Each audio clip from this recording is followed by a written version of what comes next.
नमस्कार दोस्तों। आज हम पिछली कथा में बताई हुई धृतराष्ट्र का विवाह और कर्ण की उत्पत्ति के बाद आगे की कथा जानेंगे। कुंती धर्म, सुंदरता और उत्तम गुणों से संपन्न थी और महान व्रतों का पालन करने वाली थी। युवा अवस्था से सुशोभित उस तेजस्विनी राजकन्या के लिए कई राजाओं ने महाराज कुंती भोज से याचना की। इसलिए कुंती भोज ने स्वयंवर किया। स्वयंवर में कुंती ने वीरवर पांडु को जयमाला पहना दी। अतः उनके साथ उनका विधि पूर्वक विवाह हुआ और उन्हें नाना प्रकार के धन और रत्नों द्वारा सम्मानित किया गया। उसके बाद पांडु को उनकी राजधानी में भेज दिया। महात्मा भीष्म ने पांडु का एक और विवाह करने का निश्चय किया। अतः वह मंत्री, ब्राह्मण, ऋषि, मुनि और चतुरंगिनी सेना के साथ माद्री राज की राजधानी में गए। उनके कहने पर शाल्य ने प्रसन्न चित्त से अपनी यशस्विनी एवं साध्वी बहन उन्हें दे दी। उसके साथ विधि पूर्वक विवाह करके धर्मात्मा पांडु अपने दोनों स्त्रियों के साथ आनंद से रहने लगे। फिर राजा पांडु दिग्विजय होने के लिए तत्पर हो गए। उन्होंने भीष्म आदि गुरुजनों, बड़े भाई धृतराष्ट्र, श्रेष्ठ कुरुवंशियों को प्रणाम करके आज्ञा प्राप्त की और चतुरंगिनी सेना लेकर यात्रा आरंभ की। ब्राह्मणों ने मंगल पाठ किए और आशीर्वाद भी दिया। यशस्वी पांडु ने सबसे पहले अपने अपराधी शत्रु दर्शान नरेश्वर पर चढ़ाई की और उसे युद्ध में जीत लिया। इसके बाद प्रसिद्ध विजयी वीर भगदराज को राजगृह में जाकर मार डाला। वहीं से बहुत सारा खजाना और वाहन आदि लेकर उन्होंने विदेह पर चढ़ाई की और वहां के राजाओं को परास्त किया। इसके बाद काशी, शुभ कुंडु आदि पर विजय प्राप्त की। अनेकों राजा पांडु से भिड़े और नष्ट हो गए। सब ने पराजित होकर उन्हें पृथ्वी का सम्राट स्वीकार किया। भूतल के समस्त राजाओं ने उनके सामने हाथ जोड़कर मस्तक टेक दिए और नाना प्रकार के रत्न एवं धन लेकर उनके पास आए। राजाओं ने मणि, मोती, मूंगे, स्वर्ण, चांदी, गायें, अश्व, रथ, हाथी, गधे, ऊंट, भैंसे, बकरे, भेड़े इत्यादि दिए। पांडु ने उनकी भेंट स्वीकार की और हस्तिनापुर लौटाए। पांडु को सुकुशल लौटा देखकर भीष्म ने उन्हें अपने हृदय से लगा लिया। उनकी आंखों में आनंद के आंसू छलक आए।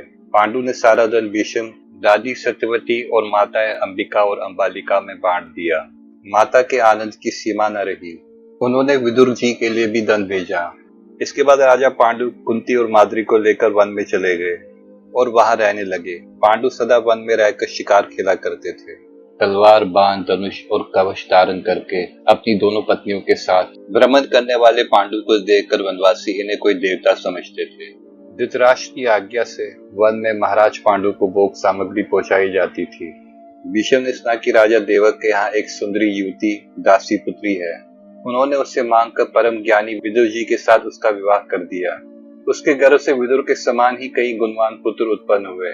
इसके आगे वैशंपायन जी कहते हैं, एक बार महर्षि व्यास हस्तिनापुर में गंधारी के पास आए। गंधारी ने अपनी सेवा से उन्हें बहुत संतुष्ट किया। तब व्यास जी ने उसे वर मांगने को कहा। गंधारी ने अपने पति के समान ही बलवान 100 पुत्र होने का वर मांगा। समय आने पर वह गर्भवती हो गई और 2 वर्षों तक उसका गर्भ पेट में ही रुका रहा। इस बीच कुंती के गर्भ से युधिष्ठिर का जन्म हो चुका था।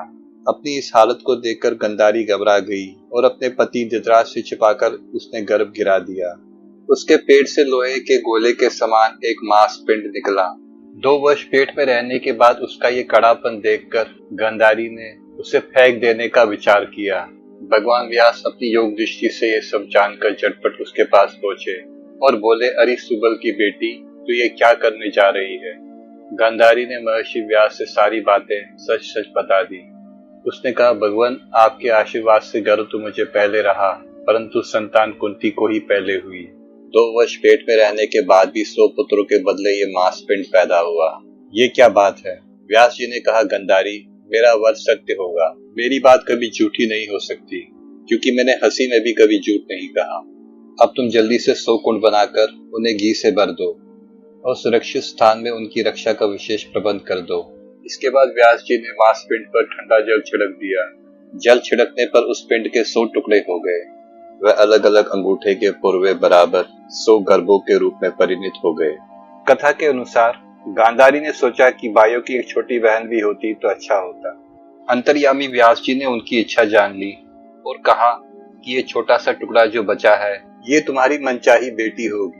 मांस पिंड के यथा योग्य पूरे 101 भाग हो गए। व्यास जी के आज्ञा अनुसार सब टुकड़ों को कुंडों में रख दिया गया। तब उन्होंने कहा कि इन्हें 2 वर्ष के बाद खोलना। इतना कहकर वह तपस्या करने के लिए हिमालय चले गए। वीडियो अच्छा लगा है तो वीडियो को लाइक करें, शेयर करें। यदि आपने सब्सक्राइब नहीं किया है तो सब्सक्राइब करके ऑल पर घंटी दबाइए ताकि आप आने वाली वीडियोस की नोटिफिकेशन पाते रहें। जय श्री कृष्ण।